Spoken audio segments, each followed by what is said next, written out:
समादाने। हम सिर्फ आशीर्वाद देने आते हैं, लेकिन अगर श्राद्ध न हुआ तो हम शांति नहीं, श्राप बनकर लौटेंगे। आज हम आपको सुनाने जा रहे हैं पितृपक्ष की अद्भुत और पावन कथा। यह कथा केवल सुनने मात्र से ही मनुष्य के जीवन के सब पाप नष्ट हो जाते हैं। जो भी व्यक्ति श्रद्धा और मन से इस कथा को सुनता है, उसके ऊपर यदि पितृदोष हो तो वह समाप्त हो जाता है। उसके जीवन के सारे दुख, दरिद्रता और विघ्न बाधाएं मिट जाती हैं। उसके घर में सुख समृद्धि का वास होता है और धन धान्य की कभी कमी नहीं रहती। यह कथा सुनने वाले को पूर्वजों का आशीर्वाद मिलता है और उसका जीवन खुशियों और सौभाग्य से भर जाता है। पितृपक्ष का महत्व अत्यंत गहरा है। शास्त्रों में कहा गया है कि इस समय हमारे पूर्वज स्वयं धरती पर आते हैं और अपने वंशजों से तर्पण और स्मरण की अपेक्षा करते हैं। जब हम उनका विधिपूर्वक स्मरण करते हैं तो वे संतुष्ट होकर हमें आशीर्वाद देते हैं। उनके आशीर्वाद से जीवन में सफलता, शांति और प्रगति का मार्ग प्रशस्त होता है। लेकिन यदि उन्हें भुला दिया जाए तो उनका असंतोष परिवार में दुख और विघ्न बढ़ा देता है। इसीलिए पितृपक्ष केवल एक धार्मिक पर्व नहीं, बल्कि यह हमारे पूर्वजों के प्रति कृतज्ञता व्यक्त करने का सर्वोच्च अवसर है। यही महान कथा भगवान श्री कृष्ण ने अपने प्रिय वाहन गरुड़ जी को सुनाई थी। जब गरुड़ जी ने विनम्र भाव से भगवान से प्रश्न किया, हे प्रभु, पितृपक्ष का इतना महत्व क्यों है? इसमें क्या रहस्य छुपा है और क्यों कहा जाता है कि इसे मानने से जीवन के सारे दोष मिट जाते हैं? तब भगवान श्री कृष्ण ने मधुर मुस्कान के साथ कहा, गरुड़, पितृपक्ष का महत्व शब्दों में नहीं समा सकता। इसे समझने के लिए तुम्हें एक कथा सुननी होगी। इस कथा को सुनने मात्र से ही पितृदोष समाप्त होते हैं, जीवन से दुख और दरिद्रता दूर हो जाती है और घर परिवार में सुख और समृद्धि का वास होता है। और फिर भगवान श्री कृष्ण ने गरुड़ जी को वह अद्भुत कथा सुनानी प्रारंभ की। दोस्तों, आप भी इस कथा को ध्यानपूर्वक अवश्य सुने। इस कथा के श्रवण मात्र से मनुष्य के सभी पाप और दोष नष्ट हो जाते हैं। पितृदोष से मुक्ति मिलती है, सभी कर्ज उतर जाते हैं और धन, धान्य तथा संपत्ति की प्राप्ति होती है। साथ ही सुंदर और गुणवान पत्नी का लाभ होता है। संतानहीन को संतान की प्राप्ति होती है। यह कथा अत्यंत महान है और विशेषकर पितृपक्ष में इसका श्रवण अवश्य करना चाहिए। इस कथा के सुनने से पितरदेव प्रसन्न होकर वरदान देते हैं। श्री कृष्ण कहते हैं, हे गरुड़, प्राचीन काल की बात है। रुचि नामक एक राजा थे। उन्होंने संसार के मोह माया को त्याग दिया और निर्भय होकर ब्रह्मचर्य का पालन करते हुए पृथ्वी पर विचरण करने लगे।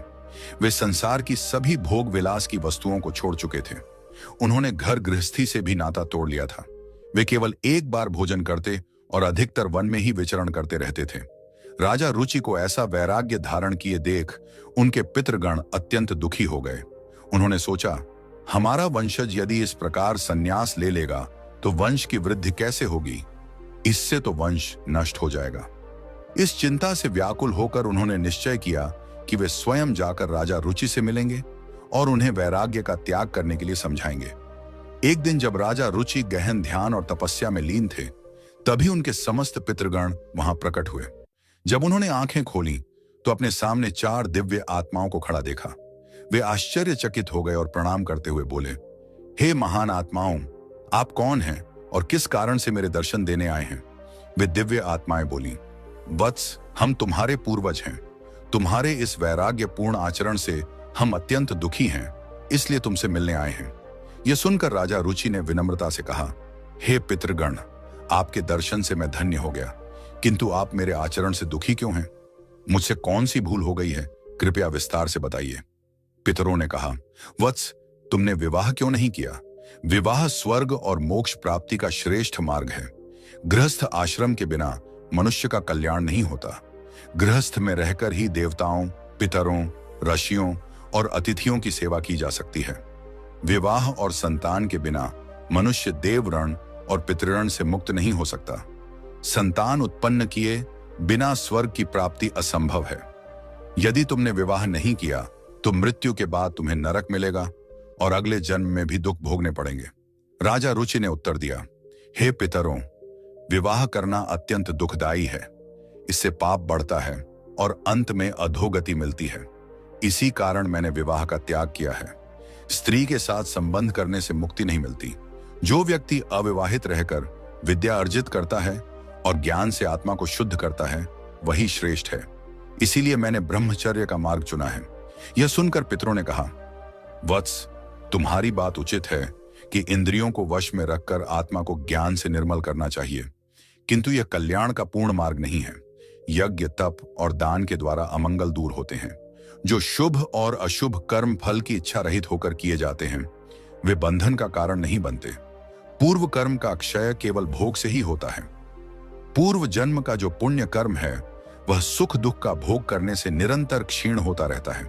तब अर्षि रुचि ने कहा, हे पितामह, वेदों में कर्म मार्ग के प्रतिपादन द्वारा अविद्या और माया की पुष्टि की गई है। फिर आप मुझे विवाह करने के लिए क्यों प्रेरित कर रहे हैं? विवाह करने से तो मेरा अनिष्ट ही होगा। पितरों ने उत्तर दिया, वत्स, यह सत्य है कि कर्म अविद्या है, किंतु विद्या प्राप्त करना भी एक प्रकार का कर्म है। शास्त्रों में जो विहित कर्म बताए गए हैं, सज्जन पुरुष उनका उल्लंघन नहीं करते। उन्हीं के पालन से मोक्ष की प्राप्ति होती है। शास्त्रों में विवाह का आदेश दिया गया है। विवाह न करने वाले पुरुष को मुक्ति नहीं मिलती। संतान के बिना मोक्ष संभव नहीं है। संतान के द्वारा किए गए श्राद्ध कर्म से ही पितरों की तृप्ति और पुरुष को मुक्ति मिलती है।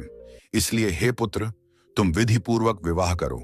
यदि विवाह नहीं करोगे तो तुम्हारे सभी कर्म व्यर्थ हो जाएंगे और तुम विफलता को ही प्राप्त करोगे।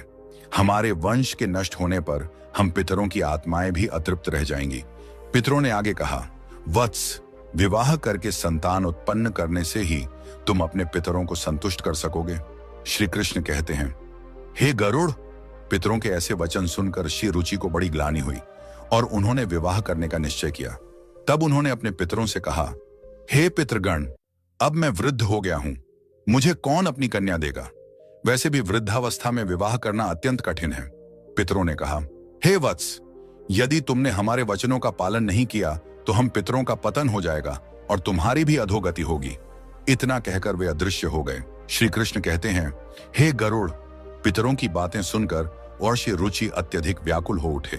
वे अपने पितरों की मुक्ति के लिए विवाह करने का विचार करते हुए कन्या की खोज में पृथ्वी पर विचरण करने लगे, किंतु उन्हें कहीं भी योग्य कन्या न मिली। बार बार पितरों के वचनों को याद करके वे चिंता में डूब जाते और सोचते, अब मैं क्या करूं, कहां जाऊं? मेरे पितरों की मुक्ति के लिए कौन स्त्री मुझसे विवाह करेगी? बहुत देर तक मनन करने के बाद आर्षि रुचि ने ब्रह्मा जी की तपस्या करने का निश्चय किया। उन्होंने 100 वर्षों तक वन में घोर तपस्या की। उनकी कठोर साधना से प्रसन्न होकर जगत पिता ब्रह्मा जी उनके समक्ष प्रकट हुए और बोले, हे रुचि, मैं तुम्हारी तपस्या से प्रसन्न हूं। जो भी अभिलाषा हो बताओ, मैं अवश्य उसे पूर्ण करूंगा। ऋषि रुचि ने विनम्रता पूर्वक प्रणाम करते हुए कहा, हे परमपिता, मेरे पितरों ने मुझे संतान उत्पन्न करने का आदेश दिया है, किंतु मुझे विवाह योग्य कोई कन्या नहीं मिल रही। कृपया मुझे एक कन्या प्रदान करें ताकि विवाह करके मैं संतान प्राप्त कर सकूं। तब ब्रह्मा जी बोले, हे विप्र, तुम स्वयं संसार के प्रजापति बनोगे। तुम्हारे द्वारा प्रजा की सृष्टि होगी। तुम्हारे पितरों ने जो कहा है वह सत्य है। तुम्हें विवाह करना चाहिए। इस अभिलाषा को मन में रखते हुए पितरों की पूजा करो। वे प्रसन्न होकर तुम्हें उत्तम स्त्री प्रदान करेंगे और तुम्हारी इच्छा पूर्ण होगी।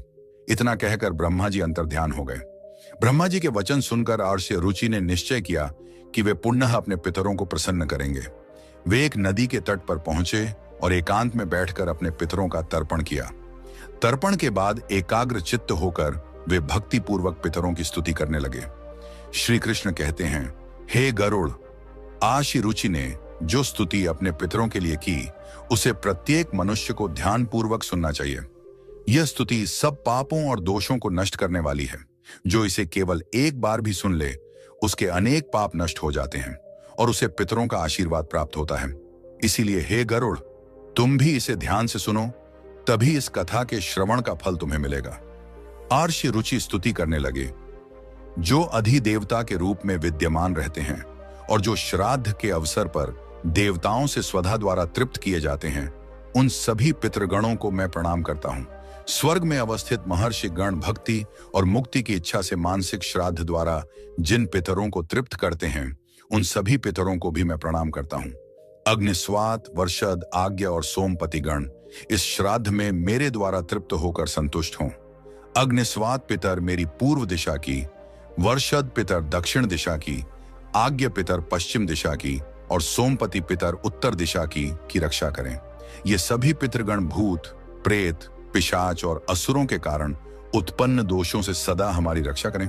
विश्व, विश्वभुक, आराध्य, धर्म, धान्य, शुभानंद, भूतिकृत और भूति नामक 9 गण, कल्याण, कल्द्र, श्रेय, कलता, हेतु और अनघ नामक 6 गण तथा वर, वरेण्य, वरद, तुष्टि, पुष्टि, विश्वपात और धाता नाम से विख्यात 7 गण और महात्मा, महित, महिमा, महावान और महाबल नामक 5 गण, इन सभी पितरों को मैं प्रणाम करता हूं। ऋषि रुचि की इस स्तुति से समस्त पितृगण प्रसन्न हो गए। उसी समय एक दिव्य तेज उत्पन्न हुआ जिसने आकाश मंडल में चारों ओर प्रकाश फैला दिया और संपूर्ण विश्व को अपने तेज से आच्छादित कर लिया। उस अद्भुत प्रकाश को देखकर श्री रुचि घुटनों के बल बैठकर पुनः अपने पितरों की स्तुति करने लगे। उनकी स्तुति सुनकर पितृगण अत्यंत प्रसन्न होकर उनके सम्मुख प्रकट हुए। अर्षि रुचि ने पुष्प, गंध और विविध नैवेद्य अर्पित किया। पितरों ने उन्हें स्वीकार किया और प्रकट होकर कहा, हे पुत्र, तुम्हारी स्तुति से हम अत्यंत प्रसन्न हैं, इसलिए अब निसंकोच अपनी इच्छा बताओ। नतमस्तक होकर ऋषि रुचि ने कहा, हे पितृदेव, ब्रह्मा जी ने मुझे सृष्टि की रक्षा के लिए प्रजापति बनाया है, इसलिए मैं गुणवान, चरित्रवान और योग्य पत्नी की कामना करता हूं, जिससे संतान उत्पन्न करके मैं अपना और अपने पितरों का हरण चुका सकूं। तब पितरों ने कहा, वत्स, इसी स्थान पर इसी क्षण तुम्हें उत्तम और मनोरमा पत्नी की प्राप्ति होगी। उसी से तुम्हें एक तेजस्वी पुत्र उत्पन्न होगा जो बुद्धिमान और बलशाली होगा। उसका नाम रोच होगा और वह तीनों लोकों में प्रसिद्ध होगा। उसके भी अनेक महापराक्रमी और पृथ्वी का पालन करने वाले पुत्र होंगे। यह कहकर समस्त पितृगण आशीर्वाद देकर अंतर्ध्यान हो गए। पितरों के अंतर्ध्यान होते ही उनकी कृपा से उसी समय नदी के मध्य से एक अद्भुत दृश्य प्रकट हुआ। वहां से प्रमलोचा नामक एक अत्यंत सुंदर, मन को मोह लेने वाली अप्सरा प्रकट हुई। वह महात्मा रुचि के समीप आई और मधुर वाणी में बोली, हे तपस्वी श्रेष्ठ, वरुण के पुत्र महर्षि पुष्कर की एक अतिशय सुंदर कन्या है जिसका नाम मानिनी है। मैं उसी रूपवती कन्या को आपके लिए भार्या स्वरूप प्रदान करती हूं। आप उससे विवाह करें। उस कन्या से आपको अतिशय बुद्धिमान पुत्र उत्पन्न होगा जिसका नाम मनु होगा। इसके बाद प्रजापति रुचि ने उस अप्सरा द्वारा प्रदत्त कन्या मानिनी से विधि पूर्वक विवाह किया। श्री कृष्ण कहते हैं, हे गरुड़, इस प्रकार आशी रुचि ने अपने पितरों को प्रसन्न करके योग्य पत्नी प्राप्त की और अपने वंश की वृद्धि की। इसके बाद भगवान श्री कृष्ण ने गरुड़ जी को पितरों को प्रसन्न करने के अनेक उपाय बताए। उन्होंने कहा कि ये उपाय मनुष्य के जीवन से पितृदोष को समाप्त करते हैं और पितरों की कृपा प्राप्त करने में सहायक होते हैं। श्री कृष्ण ने कहा, पितरों को प्रसन्न करने का सबसे पहला और मुख्य उपाय तर्पण है। तर्पण का अर्थ है पितरों को जल अर्पित करना। पितृपक्ष में पवित्र जल लेकर काले तिल, दूध और कुश के साथ पितरों का आह्वान करते हुए श्रद्धा से जल अर्पण करना चाहिए। तर्पण करते समय एयुएम पितृभ्यः स्वधा मंत्र का उच्चारण करने से पितर प्रसन्न होकर आशीर्वाद देते हैं। उन्होंने आगे कहा, श्राद्ध कर्म पितरों की तृप्ति के लिए अत्यंत आवश्यक है। इसमें पितरों के निमित्त सात्विक भोजन, फल और वस्त्र अर्पित किए जाते हैं। श्राद्ध करने वाले को ब्राह्मणों को भोजन कराना चाहिए और उन्हें वस्त्र व दक्षिणा देकर आशीर्वाद लेना चाहिए। श्राद्ध के दिन विशेष रूप से खीर, पूरी, सब्जी और अन्य सात्विक भोजन बनाकर पितरों को अर्पित करना चाहिए। तीसरा उपाय श्री कृष्ण ने बताया, गाय, ब्राह्मण और अन्य जीवों को भोजन कराना। विशेषकर गाय, कुत्ते और कौवे को भोजन देने से पितर तृप्त होते हैं। श्राद्ध के दिन गाय को रोटी और हरी घास तथा कौवे को चावल और खीर अर्पित करना विशेष शुभ माना जाता है। इससे पितरों की कृपा मिलती है और पितृ दोष का नाश होता है। फिर श्री कृष्ण ने कहा, पीपल और तुलसी के वृक्ष की पूजा करना भी पितरों को प्रसन्न करने का श्रेष्ठ उपाय है। पीपल का वृक्ष पितृगणों का निवास स्थान माना जाता है, जबकि तुलसी देवी लक्ष्मी का प्रतीक है। श्राद्ध के दिन पीपल और तुलसी की पूजा करके तथा पीपल के नीचे दीप जलाकर पितरों को तृप्त किया जाता है। इससे पितर प्रसन्न होकर परिवार को सुख, समृद्धि और आशीर्वाद प्रदान करते हैं। भगवान श्री कृष्ण ने गरुड़ जी से कहा, जो व्यक्ति पितृदोष से पीड़ित होता है उसे गया जी या अन्य पवित्र तीर्थों पर जाकर पिंडदान करना चाहिए। गया जी में किया गया पिंडदान पितरों को संतुष्ट करता है। वे मोक्ष प्राप्त करते हैं और अपने वंशजों को आशीर्वाद देते हैं। पिंडदान के समय काले तिल, कुश और चावल का उपयोग कर पितरों को अर्पण करना चाहिए। यह प्रक्रिया उनकी आत्मा को शांति और तृप्ति देती है। श्री कृष्ण आगे कहते हैं, पितरों को प्रसन्न करने के लिए श्राद्ध पक्ष में व्रत रखना चाहिए। इस समय सात्विक आहार ग्रहण करना चाहिए और ब्रह्मचर्य का पालन करना चाहिए। श्राद्ध पक्ष में मांस, मदिरा और तामसिक आहार का सेवन नहीं करना चाहिए। व्रत के दौरान भगवान विष्णु, शिव और देवी लक्ष्मी की आराधना करनी चाहिए। इससे पितरों की आत्मा को शांति मिलती है और वे प्रसन्न होकर आशीर्वाद देते हैं। भगवान श्री कृष्ण ने बताया, पितरों को संतुष्ट करने का एक विशेष उपाय है अन्नदान और वस्त्रदान। गरीबों, ब्राह्मणों और साधुओं को भोजन और वस्त्र अर्पित करने से पितरों की आत्मा तृप्त होती है।